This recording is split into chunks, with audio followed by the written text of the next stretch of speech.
Lots and lots and lots of rumors right now that the Snow White movie might just go away entirely because, Disney's having a few problems. Bob Iger, he's going to get rid of some of his television assets. That's good news for all of us that don't like The View because, well, they'll sell it and no one's going to pay Whoopi and Joy what they're making right now to continue on with that whole charade of a show. So they'll be going away. That's the upside. Anyway, Snow White and the Seven Dwarfs. That's not really Snow White and the Seven Dwarfs because you see the Seven Dwarfs are actually 6 tall people and 1 dwarf. The small people community, they've been very, very upset about this. So again, all these rumors started surfacing and like a bunch of like Disney sites and stuff that like follow all this day in and day out. They started reporting on how this particular Snow White just is a mess. Like she just keeps stepping in it over and over and over again, like telling us how much she doesn't like Snow White, how much she doesn't like the whole Prince Charming thing. Here she is at a red carpet event. This tape recently surfaced. I mean, the original cartoon came out in 1937, and very evidently so. There's a big focus on her love story with a guy who literally stalks her. Yeah. Weird. Super weird. So we didn't do that this time. So no Prince or a different kind of Prince? We have a different approach to what I'm sure a lot of people will assume is a love story just because we cast a guy in the movie. Right. Andrew Burnap, great dude. Yeah. It's, just because we cast a guy? One of those things that I think everyone's going to have their assumptions about what it's actually going to be, but it's really not about the love story at all, which is really, really wonderful. And whether or not she finds love along the way is anybody's guess until 2024. All of Andrew's scenes could get cut. Who knows? It's Hollywood, baby. Yeah. Okay. So she's in trouble for this because one, she's like dissing her co-host there or whatever you call him, or leading man. And also people are like, well, if there's no love story, like it's kind of important. Like it's just kind of important overall in life, right? To kind of have a love story. Like what's wrong with growing up wanting to have love, man or woman? Like that's how we exist. You should want to grow up and have love. And to totally like diss that, well, it's caused this whole uproar, right? So some people were concerned that, she wasn't really Snow White, whatever. I don't buy that because she's not really Hispanic.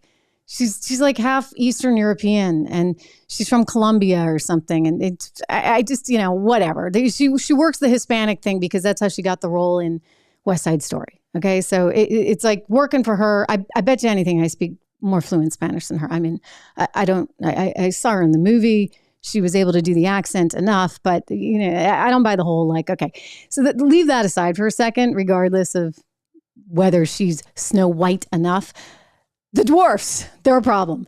And then you couple that in, and then you add in Bob Iger's concerns about the company, and they've been spending so much money on this movie. And so then you add in the rumorville, and the rumor mill is like, okay, it's going away because nobody's going to want to see this.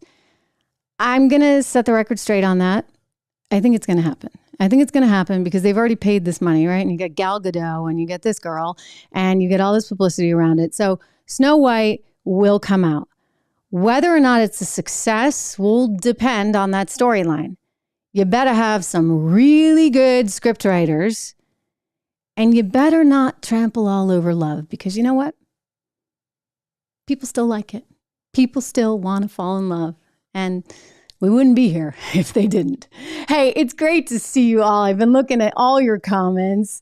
It is kind of overwhelming. Steve, glad to have you here. Look, Lisa, I agree.